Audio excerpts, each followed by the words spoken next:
За сайн бацгаана уу. Энэ удаагийн хичээлээр бид сэргэн мандалт ба хүмүүнлэг үзэл гэдэг хичээлийг үзэх болно. За сэргэн мандалт хизээ эхэлсэн болон түүний үр дүн юу байсан бэ гэдэг талаар бүгдээрээ үзэх болно.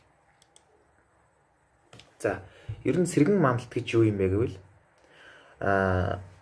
бид бүхэн одоо 7 дугаар ангидаа үзсэн баг. Ромын эзэнт гүрэн гэж үзсэн юм. За Ромын эзэнт гүрэн гэдэг бол одоо Грек Ромын соёлыг одоо хийх одоо дэлгэрүүлсэн маш томоохон эзэнт гүрэн байсан. За Ромын эзэнт гүрний байх үед бол уран барилга, уран зохиол, за тэгээд аливаа нэгэн шинжлэх ухаан, энэ санааны хувьд бол хүмүүс шин шатанд гарч ирсэн. За энэ шин шатанд гарч ирсэн байсан одоо үед бол Аристотель, Платон, Сократ гэх мэт томоохон философч нар, за мөн одоо уран барилгын гайхалтай бүтээлүүд бий болсон байдаг. Колизе, Афины одоо дугуй театр гэх. За ингээд энэ үе одоо төгсгөл болж дундад зууны нийгэм ирсэн. За дундад зууны нийгэм ирснээр бол шашны нөлөөнд католик шашны нөлөөнд маш харанхуй бүдүүлэг одоо нийгэм ирсэн гэж үздэг. Жишээлх юм бол одоо үзэсгэлэнтэй болон ямар нэгэн гоц авьяастай чадвартай эмэгтэй хүмүүсийг шулам гэж үздэг байсан. За тэгээд энэхүү шулам гэж үзэгдсэн царайлаг болон үзэсгэлэнтэй эмэгтэйчүүдийг амьдааран шатааж алгах ч гэдэг юм уу. За тэгээд одоо шашны төлөө хоорондоо тулдах ч гэдэг юм уу. Гэх мэт одоо юм бурангуй маш их одоо ийм харанхуй бүдүүлэг юм үйл явдлууд маш их ихсэн байдаг. За тэгээд одоо хүмүүсийн одоо энэ нэгнийг одоо хүмүүс бол ерөөсөө хүн бол бурхны боолч гэдэг юм уу тийм ээ. Хүн бол ер нь юу ч бишээ. Бид бүхэн бурхны төлөө амьдардаг гэсэн үзэл бол тэр бүх Европыг хамран одоо оршиж ирсэн. За энэ үед сэргэн мандад гарч ирснээр хүндрэлтний түүхэнд болон яг Европын ард түмний одоо ертөнцийг үзэх үзлийг өөрчилсөн байдаг баг. За сэргэн мандалтын ихэнх үед бол одоо дундад зууны утга зохиолын үндсэн хэл болж байсан латин хэл халагдсан. За ингээд тухайн ард түмнүүдийн хэлийг одоо ашиглаж эхэлсэн. За латин хэл нь бол хуучин бол Ромын эзэнт гүрний үндсэн хэл байсан. За тэгээд тэр юугаа алдахгүй явсаар за сэргэн мандалтын үе эхлэхэд за өөрөөрөө алдаж бусад орны хэрүүд алдсан байдаг.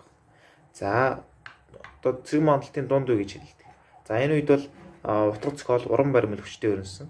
За яг энэ үед нөгөө нэг одоо Микеланжело, Рафаэль зэрэг хүмүүсийн одоо гайхалтай сосрог бүтээлүүд бий болсон байдаг баг. Давид гэдэг ч юм ба тийм ээ. За сэргэн мандалтын оргил үе дээр бол энэ бол маш их одоо гүнзгий хөгжсөн уран зураг, утга зохиол, философи энэ бүхэн бол гайхалтай дээд хэмжээний одоо хөгжсөн байдаг. За тэгээд дээрээс бүгдээрээ цус дурдаа явцгаая. За энэ үед бол одоо Леонардо да Винчигийн нисдэг машин зохион бүтээгдсэн байдаг хон. За үүнээс гадна биологийн шинжилгээ ухаан буюу одоо анагаахын шинжилгээ ухаанд томоохон дэвшлүүд гарч ирсэн. За урд нь бол одоо хүнийг бол яг ингээд нэг одоо нэгэн цул яг одоо ямар ингээд бүтцээр бүрдсэн гэдэг ч юм уу. Энэ мэдлэг бол хүмүүс маш хомос байсан. За энэ үеэс хүмүүс сонирхож гисэн. Бид нар юу яаж бүрэлдэн бий болдго юм болоо. Бид юунаас бүтдэг юм болоо гэж сонирхож гисэн. За ингээд Английн хаан 1-р Чарльзын хувийн эмч Уильям Гэрвей гэдэг хүний судас бол хоёр төрөл байдаг юм аа. Нэг нь зүрхнээс зайлуулж урсгадаг артерийн судас, нөгөөх нь зүрх рүү хурааж бичиж яадаг вений судас. За энэ оролт гаралтын урсгалаар хүний зүрх ингээд шахагдж түрэгдэн ажиллаж хүн амьдэрдэг юм аа, амьд явдаг юм байна гэдэг нээсэн байдаг. За тэгвэл анагаах ухаанд иймэрхүү өөрчлөлтүүд гарсан бол доо гайхалтай шинэ нийтлүүд гарсан бол за мөн одон орон болон хүмүүсийн оюун үзэл санаанд томоохон өөрчлөлт гарсан. Юу вэ гэвэл Коперникийн одоо нар бол ертөнцийн төв. За тэгээд нарыг торин дэлхий эргэлдэгэ гэдэг үзэл хэлсэн байна. За үүнээс өмнө бол христийн шашин, католик шашинд бол юу гэж номлодог байсан бэ гэвэл дэлхий бол ертөнцийн төв юм аа. Дэлхийг нар сар болон бусад гариг хэрэгс тойрон оршдог гэж үздэг байсан. Гэтэл энэ бол үгүй ээ. Нарыг дэлхийд тойрдог юм аа гэдгийг Коперник анх тавьснараа хүндрэлтний түүх одоо тухайн үеийн хүндрэлтний оюун санаа үзэл бодлыг 100 градус эргүүлсэн үйл явдал болсон байдаг. За мөн хэвлэг машин бий болж одоо өөрсдийн нээсэн шинэ нээлт болон Библи гэх мэт одоо зүйлсүүдийг хэвлэн тарааж хүмүүст маш хэмжээгээр тараах бололцоог олгосон байдаг. За одоо Леонардо да Винчигийн дурсан гайхалтай бүтээлүүд, за Микеланжело, Рафаэлийн хийсэн гайхалтай бүтээлүүд бол энэ үеийн сор бүтээлүүд тооцогддог.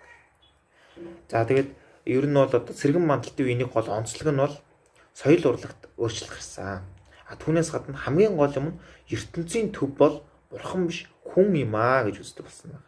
За урд нь бол бүхнийг бурханы төлөө хийж бид хүн бурханы боол байсан бол энэ үеэс бид бол ертөнцийн төв юм. Бид ямар байна? Энэ ертөнц тийм байна. Тийм учраас хүний үйл хөдлөл, хувийн зан чанар, эрх хэрэгчлөө энэ бүхнийг дээдлж явах хэрэгтэй. Үүнийг судалж явах хэрэгтэй мэн үздэг болсон байна.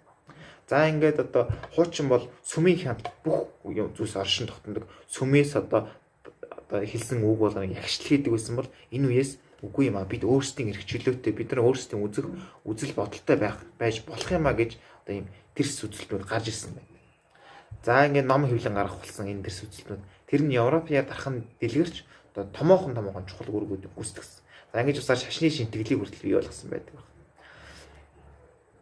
За ингээд одоо анхаарал хандуулсан явдал. Баярлалаа. Баяртай.